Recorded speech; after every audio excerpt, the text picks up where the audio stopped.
Hey, everybody, it's Greg Harrelson here. And of course, we are gathering once again on the Real Geeks Facebook page, the closed Facebook page, and just discussing some different techniques, some ideas, just conversations around Real Geeks with the intention of, or my intention is to, give you perspective, give you tactics, maybe even give you strategies on what it takes to really, elevate your game and start producing, more business with your Real Geeks website. I always say in my Real Geeks Mastery coaching, which if any of you don't know about that, please check it out. Real Geeks Mastery coaching that I do. You can go to rgmastery.com to learn more. But what I constantly tell the agents that I coach around Real Geeks techniques, I tell them, the idea about Real Geeks is this. We've got to make sure that we take our CRM, in this case, CRM with an IDX and all kinds of other bells and whistles. We got to make sure that we're monetizing it. A CRM should not be an expense. A CRM should be an investment where you're getting a return on your money. So if you're not getting a return, then just consider that you probably need a little bit of coaching. Maybe you just need to go back and watch some of these videos that I do. There's other coaches within the Facebook page. I'm sure they've got some great information also. Just consume this coaching that's being delivered to you, and I would say execute, like write a few ideas down, take one idea from today and make a commitment to execute. Next week, come back, listen to this again, write one idea. And then I suggest again, you execute. In other words, just constantly execute. Hold on one second. Be in the process of execution more than just strategizing. I've been talking to my agents about that. And that is, we've spent a lot of time over the holidays building strategies and plans. Now for the next 90 days, we need to be spending time executing on the tactics that we said that we were going to engage in. Today's conversation is about buying leads versus generating leads. So buying leads, gosh, it can be expensive, especially if you need a large number of them. Like if you got a team or whatnot, and you need a larger number, that could be, it can add up really, really, really quick. But I want to talk about expensive because there's a few things that I kind of like, I get concerned about is what is the conversion rate? These are questions. What is the conversion rate of that lead source? I just typed that down. So sorry, my camera was moving there. I typed that down. I want to remember that question because I didn't write it down before. But when we start talking about buying leads, there's a few questions that I think I need to give a different perspective on. One is, which lead source is the best? If I'm going to buy lead, I'll see it like this in some Facebook groups. I don't see this like in the Real Geeks group, but other groups that I'm in, I see this all the time. I have $1,000 budget. Which lead source is the best lead source for somebody that has $1,000 budget? And it's, oh boy, you will see so much variety in the answers to that question. But my truth is that just about every lead source converts at a very similar rate, as long as the agent is following a very similar process. So for instance, you buy some PPC leads. One agent, you got 5 agents are like, oh my God, these convert so good. And then you look at their processes and you know that they have a process for like when they get a new lead, how quickly they actually call it. If they don't get them on the phone, how many times do they call it? If they don't get them on the phone after multiple times, what do they text them? What do they email? When do they follow up again? There's a whole process for that. Then they get them on the phone. They have a process for setting an appointment. And it's going to be very similar with variation, but very similar amongst the 5 people that are raving about the lead source. Real leads, PPCs, great. Look at the people who are saying that. The key is for those that are saying They're great. What is their process? For those that are saying they're no good, what is their process? You're going to see a pattern. I see it all the time. These leads are terrible. Oh, really? How many times do you attempt to call them every day? Well, I call them once. Oh my gosh, you got to call them 5 times. And then that's where I got to be careful if I type that out. Because if I type that out in a Facebook page, I'm going to get blistered by that person that's going to say, oh my God, so you're going to harass them? I'd block you if you called me that many times. I get it. I understand. Okay, I'm not arguing with you, but that's very telling. If they're feeling like they are going to make somebody mad, then they're not going to make more than one attempt to get the lead on the phone. The other person who follows a different process, I don't get them on the phone, I'm going to call them again and again. Their mindset is, I don't care. Their mindset is not that they don't care if they make somebody mad. They don't think they're going to make any mad. They think, hey, this person raised their hand. They're probably busy. Let me try them a few times. I'm sure they'll pick up when they have time. And they'll have a great conversation with them.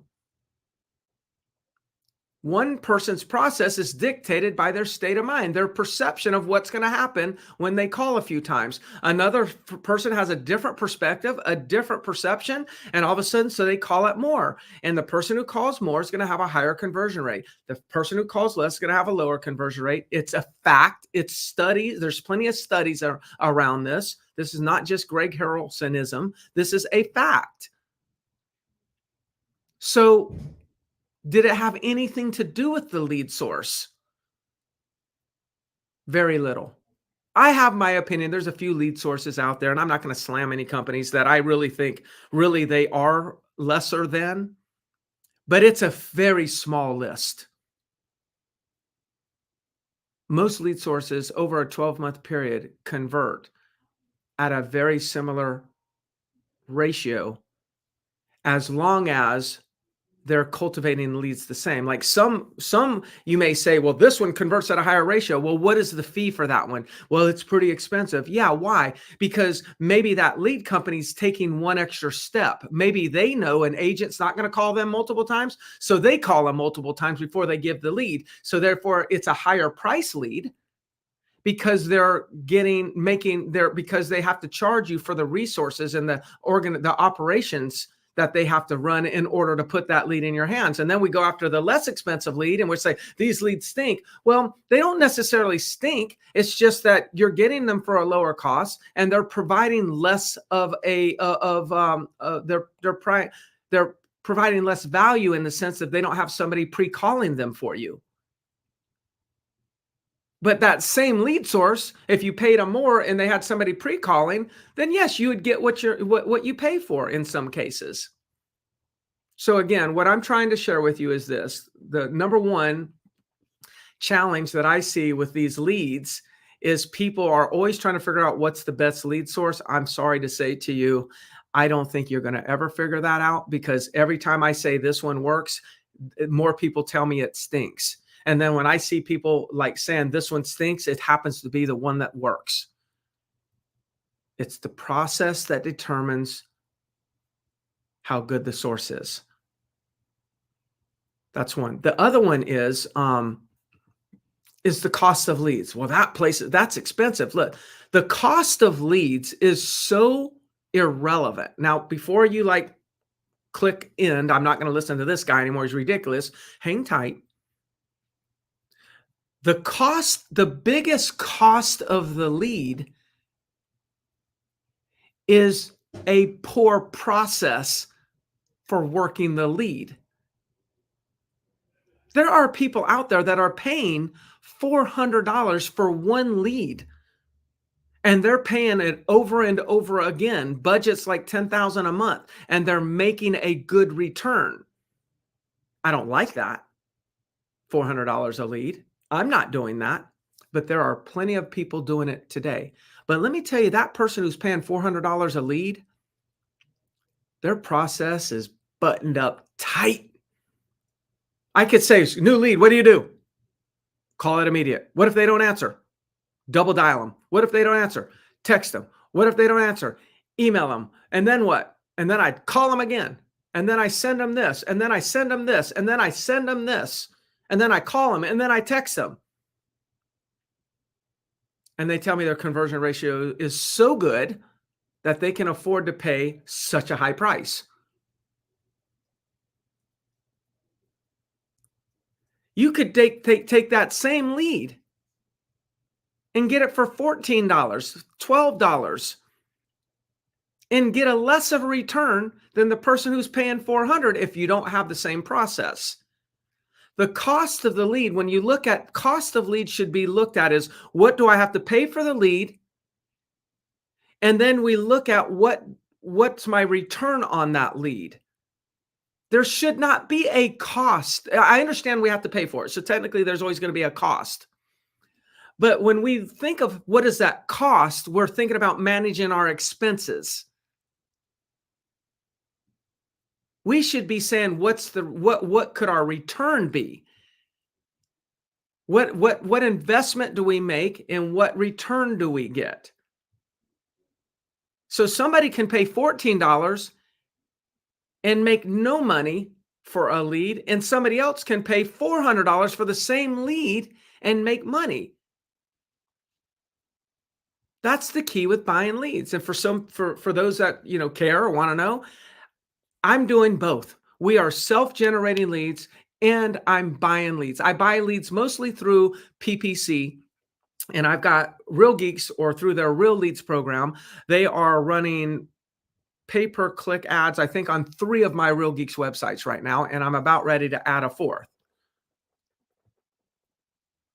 Now, some people say, I've tried them and it's not working. I don't know what process you have for working the leads. I don't know. Okay, but I know ours is full court press.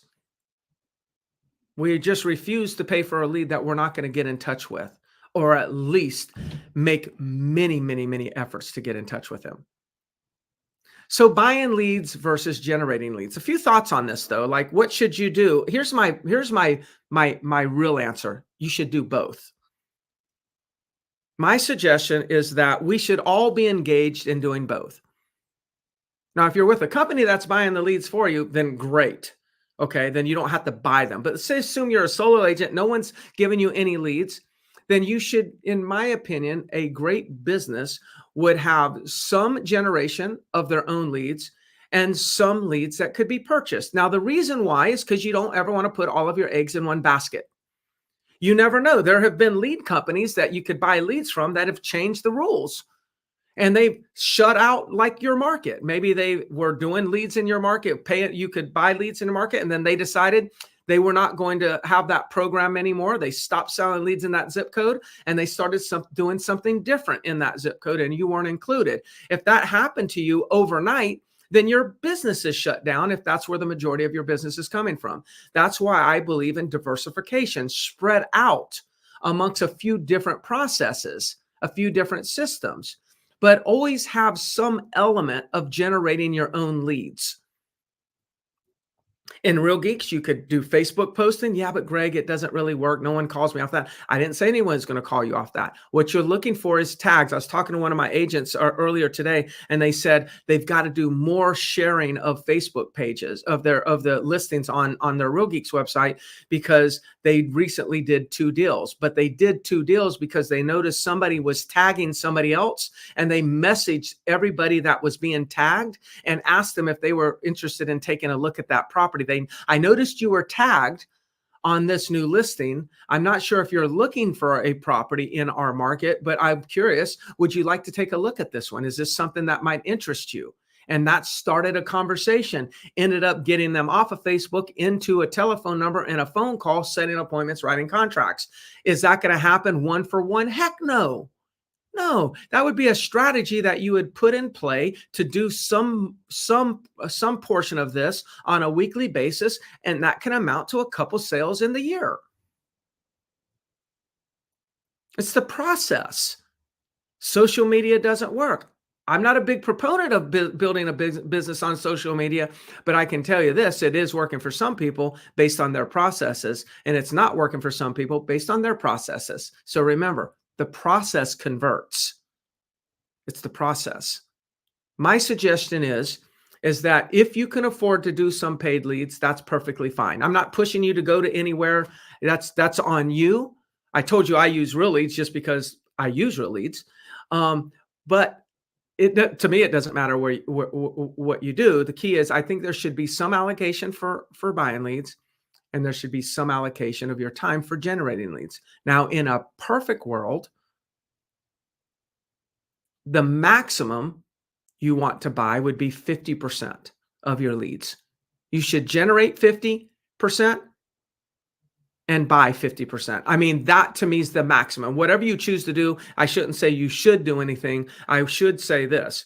You shouldn't have buying leads over 50% of your leads. So you should be generating and you should be buying. And then you really focus on follow-up. There's two types of follow-ups. There's the follow-up before you've had your first conversation. That means you've got a lead in your possession. You didn't get them on the phone. You keep following up till you get them on the phone. We call that the capture to contact ratio. Focus on contacting more people that you've captured. Then you've got the people, the post conversation, those people that you've had conversations with. Maybe you've sent them some information. You're waiting for them to call you back. Don't wait. You call them. Now it's the contact to setting appointment ratio, or the contact to writing a contract ratio. That's a post-contact. So you have the ratio for pre-contact, which is the capture to contact ratio, and then you focus on the contact to contract ratio, or the contact to appointment ratio. That's what we do. The one thing that I do like is if you have a blend between buying and generating, then you have more control over your expenses. It never gets too far out of whack.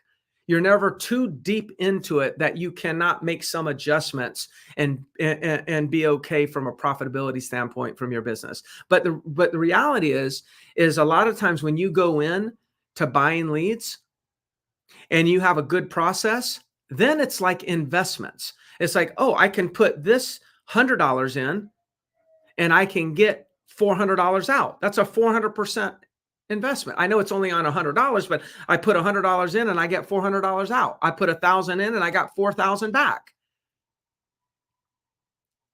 If I was to tell you, you can invest in this $100,000 piece of real estate, and in return in the next year, you'll be able to sell it for $175. Most people would be like, I'll do it. And they're only making $75,000. Now, I think that's a lot of money. I shouldn't have said it like that, but it's only $75,000. But if I say, hey, you could pay $100,000 in leads and get $300,000 back. No. Huh?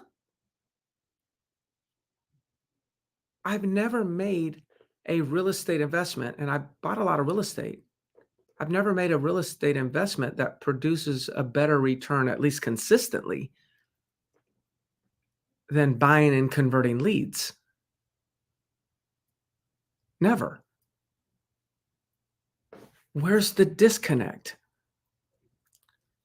I believe the disconnect is that we, as the agent, are the ones that determine the conversion, the return. We have to bet on ourselves to show up every day, bet on ourselves to perform high level, great speed to lead. We have to rely on ourselves to call multiple times. We have to rely on ourselves to ask for the appointment. We have to rely on ourselves for so much. When it comes to the real estate, we don't have to rely on ourselves. I mean, maybe to be able to calculate it's a good investment. We don't have to rely on ourselves daily to show up. So those that are getting the better return, they're showing up and they're doing the activities on a daily basis. They are working these leads. I look at it as, again, going back to the 50-50 before I leave you today from a 50-50 standpoint. A lot of people buy all their leads and don't generate any of their leads. But when there's fluctuations in the market and the time that it takes to convert is extended, then you get crushed on cash flow. When we get crushed on cash flow, what's the first thing that we let go? Our lead budget. But that's what created our cash flow. So when we let go of our lead budget, we turn the faucet off on cash flow. That's why, again, I say, you've got to have a blend of generating. So if you turn one faucet down, not off, down, you can turn the other one up at the same time and not hurt your cash flow.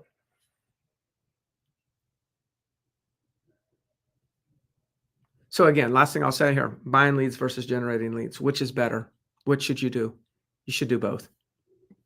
If you can afford to buy some leads and you're confident in your process, then there's no doubt that you can do both.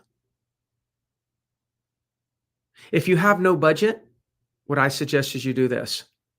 You go and self-generate leads. Until you start generating a cash flow, you take some of your positive cash flow off of that, and then you start investing it in buying leads. And now you're making money on top of your money, and you continue doing that. That is my suggestion around buying versus generating. Do both. So again, if you'd like some help with building out your websites, workflows, advanced search filters, the home worth widget, you name it, when it comes to Real Geeks, my staff and I can definitely help you. You can go to rgmastery.com, learn a little bit more. It's very inexpensive. It's a group call every single week. No contracts and whatnot. So it's very low barrier of entry for such high volume of high valued content. Again, if there's anything I can do for you, I'm Greg Harrelson. We'll talk to you next week. Bye, everybody.